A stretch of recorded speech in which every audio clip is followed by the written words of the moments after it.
On Friday, December 6th, Taylor Swift departs BC Place Stadium following the conclusion of her Banana Island 2024 tour's first Vancouver show. At her first of 3 Vancouver shows, Taylor Swift formally entered the stage at BC Place Stadium. But when the evening came to an end, Taylor Swift gave a wave to the BC Place Stadium crowd before departing the bleachers where thousands of fans had congregated. They yelled Taylor Swift's name and cheered loudly as the pop sensation left the stage at the end of the performance. Additional film crew members seen in BC Place Stadium on Friday caught Taylor Swift spinning to the microphone during her acoustic performance on the first night in Vancouver, transporting the singer back to her early years.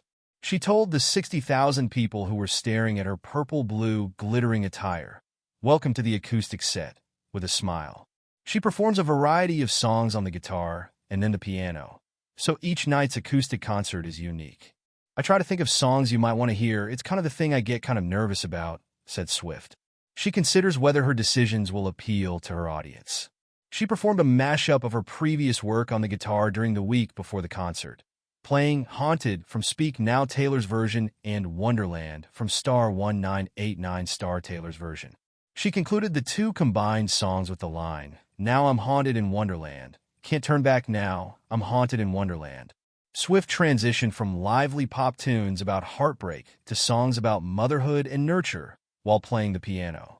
She combined The Best Day from Fearless Taylor's version with Never Grow Up from Speak Now Taylor's version. All of the stadium's fans were moved by the same statement. "I just realized everything I have is someday going to be gone." Swift acknowledges that this monumental performance full of memories is coming to an end this weekend in the wistful lyric from the Eras tour. "I'm using this opportunity to mention that I had the best days with you, because I wasn't sure whether you knew. Oh, I do not wish to mature," she sang. "I wish I had never grown up." Grinning, she dove headfirst into the stage. Taylor Swift's renowned Eras tour is finally coming to an end after traveling to 5 countries for almost 2 years. At Vancouver's BC Place, the Karma singer opened the last 3 performances of the concert series on Friday in front of a packed house. Swift spoke to her audience during the opening segment of her 3-hour show, sending a powerful message to her devoted Vancouver followers. "For your information, Vancouver is actually the final city we will perform in on the Eras tour, in case you were unaware. Were you aware of that?" Swift got going. "And you see, these things happen for a purpose. We traveled the world for the whole year of 2024.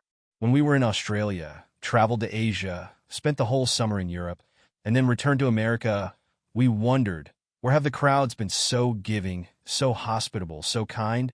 Where do they know all the words and they scream them as well as sing them? We're in gorgeous Vancouver, but we have to return to Canada." The multi-Grammy award-winning singer began discussing the various customs that have been a part of her tour in recent years. She went on to explain why this specific performance would be particularly noteworthy. "This will be the last Friday night that we ever play on the Eras tour, and we intend on making it count," she stated. "What about you, Vancouver?" When Swift asked the audience if they were prepared for a unique show, they erupted in thunderous applause, as was to be expected. Before her last performance on Sunday, Swift will perform once more on Saturday. She will then be able to spend some much-needed time with her boyfriend, Travis Kelce of the Kansas City Chiefs, and of course, herself. It has been reported that Kelce intends to make their celebration of Swift's 35th birthday on December 13th even more memorable. This is true, even though the 3-time Super Bowl champion is set to play for the Chiefs on Sunday, December 15th. According to reports, Kelce has already considered this and plans to make sure he can join Swift in celebrating her birthday. Speaking to the sold-out audience at BC Place, Swift, who has been discussing the end of the Eras tour for months, posted a hilarious message. "This is a little-known fact. Not many people know this. It hasn't been talked about very much. But let me give you some information that you probably don't already know. Vancouver is actually the very last city that we play on the Eras tour," she chuckled. Fans were taken aback by the additional element that was introduced to the event on Friday night, even though they had anticipated some surprises during the Eras tour's last stop. During Swift's performance, a camera crew entered the stage for the first time ever. Fans also spotted a cinematic camera on a crane, a jib, and drone cameras. Fans could only draw one conclusion because of the previously unheard-of quantity of camera equipment present. A fan wrote on social media, "It's another documentary." In response, one woman said, "Go watch the documentary. I'm really excited too. I will throw a watch party if it is available for streaming."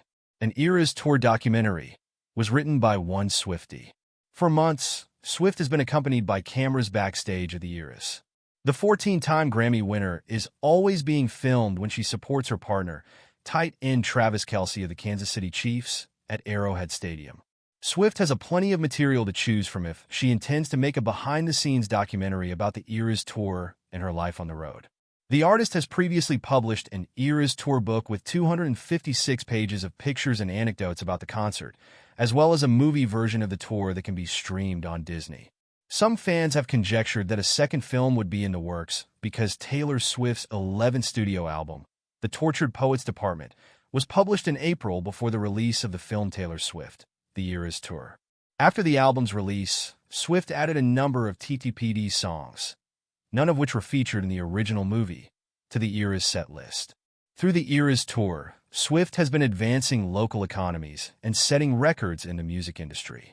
Since the concert's final leg is taking place in Canada, some economists have dubbed this phenomenon Swiftflation. In May, during Target's first quarter, Swift released her most recent album, Tortured Poets, which increased the company's entertainment category sales by a significant single-digit percentage. For the second year in a row, Taylor Swift topped Spotify's global artist list, demonstrating her continued dominance in the music streaming industry. According to Spotify, the pop artist received over 26 billion plays in 2024. The Tortured Poets Department, the anthology, the singer's most recent album, likewise peaked at #1 worldwide in 2024. In the wake of her incredible accomplishments, Taylor thanked her followers on social media. "This year's top-streamed album, an artist on Spotify. You guys are amazing. What a fantastic discovery to make as we approach the final weekend of Eras performances. Thank you," she wrote. Online fans also congratulated Taylor on yet another successful year on Spotify. "So proud of you, Taylor," said one fan. Another fan remarked, "The Queen for the second consecutive year." This weekend, Taylor will wrap up her massive Eras tour in Canada. She recently issued a tour book and an anthology of the Tortured Poets Department on vinyl and CD to commemorate the last stop of the tour. In her earlier statement, she stated, "This tour has been the most wondrous experience, and I knew I wanted to commemorate the memories we made together in a special way." Actually, there are two ways. I'm thrilled to provide the official Eras tour book, which includes the Tortured Poets Department, the anthology on vinyl and CD, as well as my own personal reflections, never-before-seen behind-the-scenes images, and all the wonderful memories you guys contributed every single night. CNN reported last year that the Eras Tour is expected to earn $2.2 billion in the U.S. alone, making it the highest-grossing tour history, according to Question Pro data. Songs from various phases of Taylor Swift's career, including hits like Cruel Summer, August, Love Story, Look What You Made Me Do, Delicate, You Belong With Me, Lavender Haze, and Anti-Hero, were featured in each of the more than 3-hour shows that kicked off the tour in Glendale, Arizona, in March 2023.